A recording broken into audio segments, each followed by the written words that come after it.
Hi guys, I'm Yoananda Nur from 11 Social 2 SMA Negeri 3 South Tambun, and today I'm going to read a story about The Last Leaf by O. Henry. Happy watching!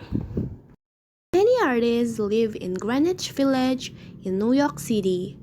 Sue and Jonesy, two artists, also lived there in a studio apartment. The rooms were at the top of an old building in Greenwich Village. In November, it was very cold, and with it a cold, unseen stranger, whom the doctors called pneumonia, stalked the city, touching one here and there with his icy fingers. The icy fingers of pneumonia also touched Jonesy. She was very ill, lying in her bed and not moving at all. The doctor visited her every day, but Jonesy was not getting better. One morning, the doctor spoke to Sue outside Jonesy's room. I can't help her, the doctor said. She is very sad and has no desire to live. Someone must make her happy again. What is she interested in? She's an artist, Sue replied. She wants to paint a picture of Bay of Naples. Painting, Said the doctor. that won't help her. Sue was distressed by this news and didn't know what to do to help Jonesy. She went into the workroom and cried, and then she swaggered into Jonesy's room with her drawing board, whistling ragtime. Jonesy lay silently in her bed with her face towards the window. Sue stopped whistling, thinking Jonesy was asleep. Sue arranged her board and began drawing to illustrate a magazine story, as Sue was sketching a figure of a hero, an Idaho cowboy. She heard a low sound, several times repeated. She went quickly to the bedside. Jonesy's eyes were open wide. She was looking out the window and counting backwards. 12, she said, and a little later, 11, and then 10, and 9, and then 8, and 7, almost together. Sue looked out of the window, wondering what was there to count. There was only a bare, dreary yard to be seen, and the blank side of the brick house 20 feet away. An old ivy vine, gnarled and decayed at the roots, climbed halfway up the brick wall. The cold breath of autumn had stricken its leaves from the vine until its skeleton branch clung, almost bare to the crumbling bricks. "What is it, dear?" asked Sue. 6, said Jonesy in almost a whisper. "They're falling faster now. 3 days ago there were almost 100. My head ached when I was counting them, but now it's easy. There goes another one. There are only 5 left now." "5 what, dear? Tell me." "Leaves on the ivy vine. When the last one falls, I must go too. I've known that for 3 days. Didn't the doctor tell you?" "Oh, I never heard of such nonsense," complained Sue with magnificent scorn. "What have old ivy leaves to do with your getting well?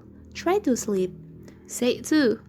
"I must call Bergman up to be my model for the old hermit miner. I'll not be gone a minute. Don't try to move till I come back." Old Bergman was a painter who lived on the ground floor of the same building.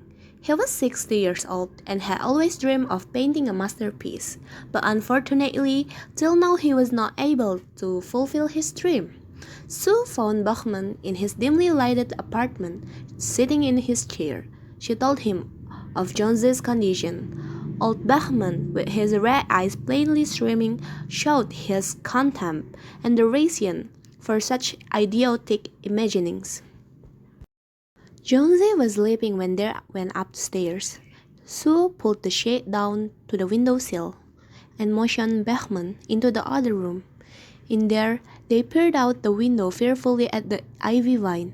Then they looked at each other for a moment without speaking. A persistent, cold rain was falling, mingled with snow. When Sue awoke from an hour's sleep the next morning, she found Jonesy with dull, wide-open eyes staring at the drawn green shade. "Pull it up, I wanna see," she ordered in a whisper. Wearily, Sue obeyed. It is the last one, said Jonesy.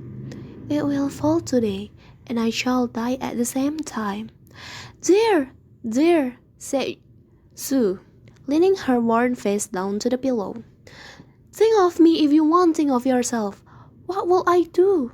But Jonesy did not answer. The leaves stayed on the vine all day. That night there was more wind and rain. When it was light enough, Jonesy commanded that the shade be raised. The ivy leaf was still there. I've been a foolish girl, Sue, said Jonesy. I want to die, but the last leaf stay on the vine to teach me a lesson. Please, bring me some soup now. You know, Sue, someday I hope to paint the Bay of Naples. The doctor visited the girls in the afternoon. Take good care of your friend, He said. she's going to get well. Now, I have to go downstairs. I have to visit Mr. Bachman. He has pneumonia too. I must send him to the hospital. The next day, the doctor said to Sue, She's out of danger. You want nutrition and care now. That's all. And that afternoon, Sue came to the bed when Jonesy lay, contentedly knitting a woolen shoulder scarf. I have something to tell you, dear, she said. Mr. Bachman died of pneumonia today in the hospital. He was ill only 2 days. The janitor found him the morning of the first day in his room downstairs, helpless with pain. His shoes and clothing were wet through an icy cold. They couldn't imagine where he had been on such a dreadful night. And then they found a lantern still lighted, and a ladder that had been dragged from its place, and some scattered brushes, and a palette with green and yellow colors mixed on it.